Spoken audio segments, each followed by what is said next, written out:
YSR Congress party అధినేత YS Jagan తాజాగా పవన్ కళ్యాణ్ ఆరోగ్య పరిస్థితిపై వాకప్ చేయడమే కాకుండా త్వరగా కోలుకోవాలని ఆకాంక్షిస్తూ ఒక ట్వీట్ చేశారు.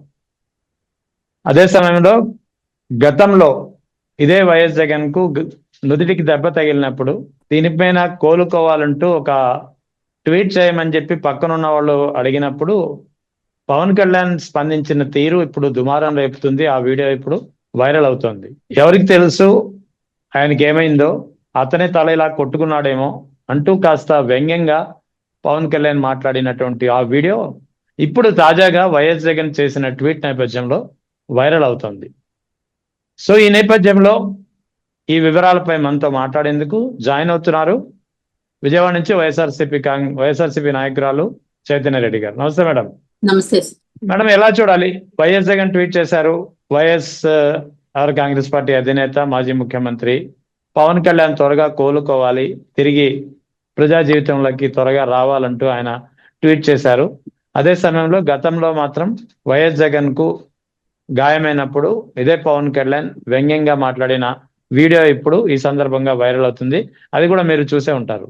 సో ఈ రెండింటిని మనం ఎలా పరిశీలించాలి? సార్, జగన్మోహన్ రెడ్డి అనే వ్యక్తి, మా నాయకుడు జగన్మోహన్ రెడ్డి గారు తనవాడైనా పగవాడైనా ఎవరైనా సరే కష్టం వస్తే బాగుండాలి, ఆ కష్టం నుంచి బయటపడాలి, ఎల్లప్పుడూ కూడా వారికి మంచే జరగాలి అనే ఒక మంచి ఆలోచన విధానంతో ఆయన మనసు ఎప్పుడు ముందుకెళ్తా ఉంటుంది. అందువల్లే మా పార్టీలో నాయకులు కానివ్వండి, యావత్ ఆంధ్ర రాష్ట్ర ప్రజలు కానివ్వండి, ఇప్పుడు అధికారంలో ఉన్నటువంటి కూటమి నాయకులు ఎవరైనా సరే, ఎవరికి బాగోలేకపోయినా, ఎవరికి కష్టం వచ్చినా సరే నిష్పక్షపాతంగా వారు బాగుండాలి, మంచిగా వాళ్ళకంతా మంచిగా జరగాలి అని చెప్పేసి చాలా మంచి సహృదయంతో కోరుకుంటా ఉంటారు ఎప్పుడు జగన్మోహన్ రెడ్డి గారు. ఇక్కడ కూటమి ప్రభుత్వంలో ఉన్నటువంటి మన deputy chief minister Pawan Kalyan గారు ఏంటారా అంటే, ఏ రోజు కూడా అవతల వాడి మంచిని కోరుకోడు, ఏ రోజు కూడా పలానా వాళ్ళు బాగుండాలి అని ఎప్పుడు కూడా ఆయన మాట్లాడిన సందర్భాలు మేము ఏవి కూడా వినలా. ఇప్పుడు ప్రతిపక్షంలో ఉన్న నాయకుడు జగన్మోహన్ రెడ్డి గారు అయినప్పటికీ కూడా ఎప్పుడు కూడా జగన్మోహన్ రెడ్డి గారిని ఏడిపించాలా, జగన్మోహన్ రెడ్డి గారిని ఏదో ఒకటి అనాలా, కించపరచాలా, ఆ పార్టీలో ఉన్న వాళ్ళని ఇబ్బందులు పెట్టాలనే ఆలోచించారు తప్ప ఎప్పుడు కూడా వీళ్ళ మంచి గురించి పవన్ కళ్యాణ్ గారు మాట్లాడాల. గతంలో మరి బస్ యాత్ర చేసేటప్పుడు జగన్మోహన్ రెడ్డి గారికి ఇక్కడే విజయవాడలోనే దెబ్బ తగలడం జరిగింది. రోజు అందరం అక్కడే ఉన్నాము, అసలు అది ఎలా జరిగిందో కూడా తెలియదు. పాపం చాలా పెద్ద దెబ్బే జరిగింది. దాని గురించి పవన్ కళ్యాణ్ గారు ఒక ట్వీట్ చేయడానికి కూడా చాలా ఇబ్బంది పడిపోయారు. జగన్మోహన్ రెడ్డి గారు త్వరగా కోలుకోవాలి, బాగుండాలి అన్న ఒక మంచి మాటే కదండి కోరుకునేది. ఆయన ఏమి వచ్చి ట్రీట్మెంట్ చేయకుండా ఒక ట్రీట్మెంట్ చేయండి, లేకపోతే ఆయనే వచ్చి దగ్గర నుండి తగ్గించాలనో ఇంకోటో ఎవరు ఎక్స్పెక్ట్ చేయాల. అవతల పార్టీలో ఉన్న నాయకుడుగా, అప్పుడు ప్రతిపక్షంలో కదా, అయినప్పటికీ కూడా ఒక మంచి మాట కోరుకోండి జగన్మోహన్ రెడ్డి గారి గురించి అని పెద్దలు ఎవరో సలహా ఇస్తే, ఎవరికి తెలుసు కావాలని తగిలించుకున్నాడు. ఎవరండి కావాలని దెబ్బలు తగిలించుకునేది? ఎక్కడా కూడా జనాల్లో జగన్మోహన్ రెడ్డి గారు కోరి సింపతి తెచ్చుకోవాల్సిన అవసరం జగన్మోహన్ రెడ్డి గారికి లేదు. అలాంటి అవసరాలు ఏమైనా ఉన్నాయనంటే అవి ఇప్పుడున్నటువంటి పవన్ కళ్యాణ్ గారికో, లేకపోతే చంద్రబాబు నాయుడు గారికో, లోకేష్ గారికో అవసరం. జగన్మోహన్ రెడ్డి గారికి ఈ రోజు ప్రతిపక్షంలో ఉంటేనే జనాదరణ ఆ రకంగా లభిస్తా ఉంటే, జనాల దగ్గర నుంచి సానుభూతి స్పెషల్ గా జగన్మోహన్ రెడ్డి గారు కోరుకోవాలండి. ఖచ్చితంగా జగన్మోహన్ రెడ్డి గారు వద్దన్నా సరే ఆంధ్ర రాష్ట్రంలో కోట్లాది మంది జనాల అభిమానం ఆయనకు దక్కుతుంది. ఏదైనా ఆయనకి ఇసుమంత బాలేదని చెప్తే ఆంధ్ర రాష్ట్ర ప్రజలందరి గుండెలు కూడా వెలవెల్లాడిపోతాయి. అటువంటి వ్యక్తి స్పెషల్ గా కావాలని రాళ్ళు వేయించుకొని దెబ్బలు తగిలించుకోవాల్సిన అవసరం లేదు. కానీ పవన్ కళ్యాణ్ గారు అది కూడా చాలా వ్యంగ్యంగా మాట్లాడుతూ, చాలా కామెడీ చేస్తూ, కావాలని తగిలించుకున్నారేమో, మాకేముంది, మాకేం తెలుసు, పెట్టాల్సిన అవసరం ఏంటి అని చెప్పేసి చాలా వెటకారంగా మాట్లాడారు. అది ఆయన మనస్తత్వం. ఈ రోజు అదే పవన్ కళ్యాణ్ గారికి ఒంట్లో బాగాలేక సర్జరీ అయితే జగన్మోహన్ రెడ్డి గారు వెంటనే గెట్ వెల్ సూన్, మీరు చక్కగా కోలుకోండి, ఈ పరిస్థితి నుంచి మీరు త్వరగా బయటపడండి అని చెప్పేసి మంచి హృదయంతో చక్కగా ఒక ట్వీట్ చేశారు. అది జగన్మోహన్ రెడ్డి గారి నైజం, ఇది పవన్ కళ్యాణ్ గారి నైజం. ప్రజలందరూ కూడా ఇది చూస్తానే ఉన్నారు. పవన్ కళ్యాణ్ గారు ఎటువంటి మనస్తత్వం కలవాడు. జగన్మోహన్ రెడ్డి గారు ఎంత మంచి మనసు కలవారు అనేది ఈ రోజు ఆంధ్ర రాష్ట్రంలో చిన్న పిల్లల దగ్గర నుంచి పెద్దవాళ్ళ వరకు అందరికీ తెలుసు.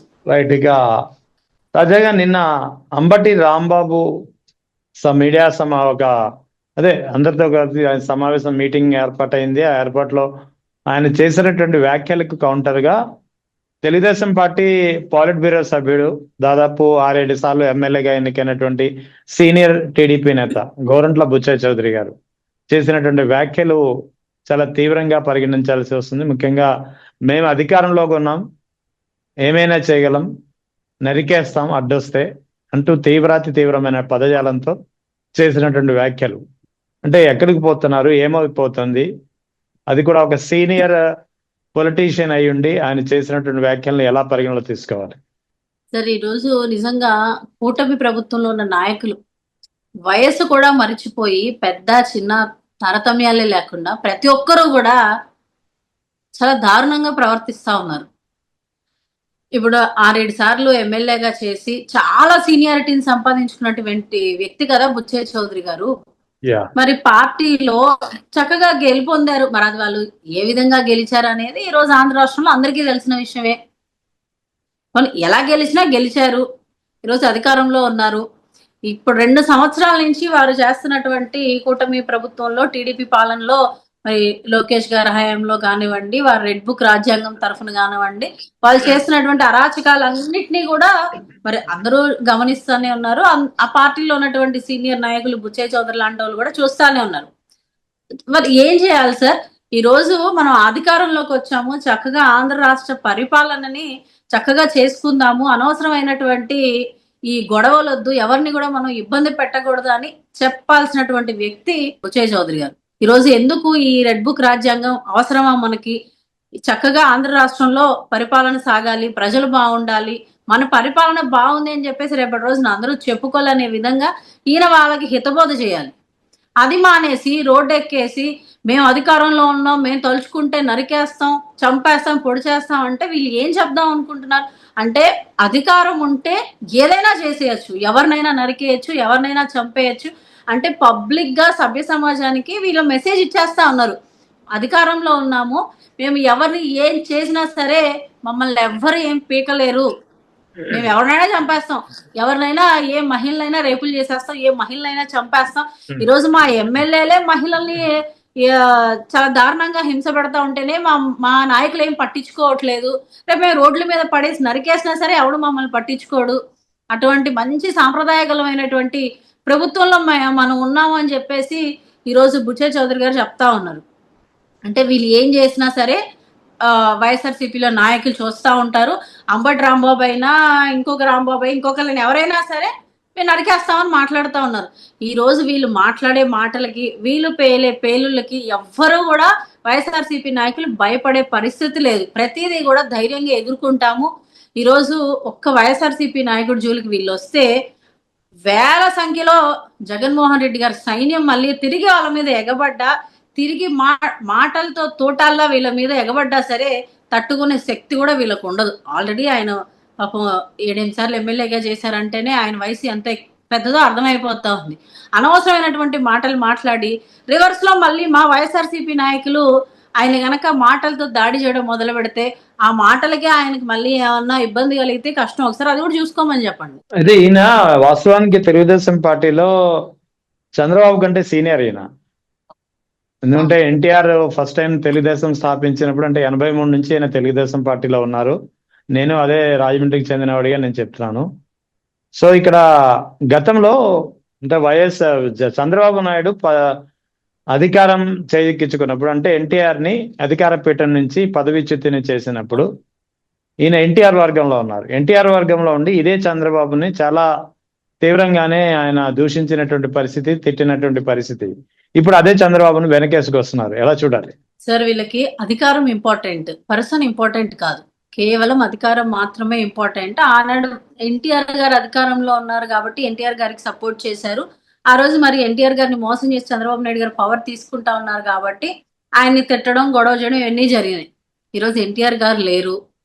ఇక టీడీపీ పార్టీని నడిపించాల్సినటువంటి బాధ్యత చంద్రబాబు నాయుడు గారి దగ్గర ఉంది కాబట్టి ఇక చంద్రబాబు నాయుడు గారే వాళ్ళ నాయకుడు కాబట్టి ఇక ఇప్పుడు ఎన్టీఆర్ గారు లేరు, ఇంకా ఎన్టీఆర్ గారి గురించి ఆలోచించాల్సిన అవసరం ఈయనకి ఏముంది. నిజంగా వాల్యూస్ ఉండి ఎన్టీఆర్ గారి సొంత మనిషిగా ఉండి ఆ రోజు మరి చంద్రబాబు నాయుడు గారిని తిట్టినప్పుడు ఈ రోజు మళ్ళీ అదే చంద్రబాబు నాయుడు గారు వెన్నుపోటుదారుడు చంద్రబాబు నాయుడు గారిని ఎందుకు ఈయన సపోర్ట్ చేస్తా ఉన్నారు. ఈ రోజు ఏమన్నా ఆంధ్ర రాష్ట్రంలో చంద్రబాబు నాయుడు గారి పరిపాలనలో జరుగుతున్నటువంటి అంశాలన్నింటినీ కూడా మనం చూస్తూనే ఉన్నాం. ఎక్కడ చూసినా కొట్టుకోవడాలు, నరుక్కోవడాలు, చంపుకోవడాలు, సాక్షాత్తు ఆ పార్టీలో ఉన్నటువంటి ఎమ్మెల్యేలే మహిళలపై దాడులు చేయడాలు, ఇవన్నీ కూడా మంచికి దారి తీసేటువంటి అంశాలు ఏవి కాదు. వీటన్నిటిని ప్రశ్నించడం మానేసి వీటన్నిటి గురించి వాళ్ళకి చక్కటి మాటలు చెప్పి చంద్రబాబు నాయుడు గారిని కానీ లోకేష్ గారిని కానీ మంచి దారిలో నడవమని చెప్పాల్సినటువంటి అంత సీనియారిటీ ఉన్న వ్యక్తిన అవన్నీ మానేసి ఈరోజు ఆయనకే సపోర్ట్ చేస్తూ చంద్రబాబు నాయుడు గారికి సపోర్ట్ చేస్తూ ఆంధ్ర రాష్ట్రంలో వైఎస్ఆర్సీపీ నాయకులను ఇష్టానుసారంగా తిడుతూ మరి ఇది ఎంతవరకు కరెక్ట్.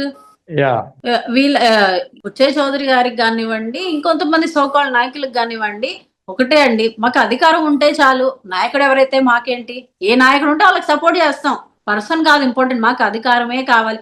ఆ అధికారాన్ని అడ్డు పెట్టుకొని వాళ్ళు చేసేటువంటి అరాచకాలు, వాళ్ళు చేసేటువంటి దారుణాలు కొనసాగుతూనే ఉండాలి.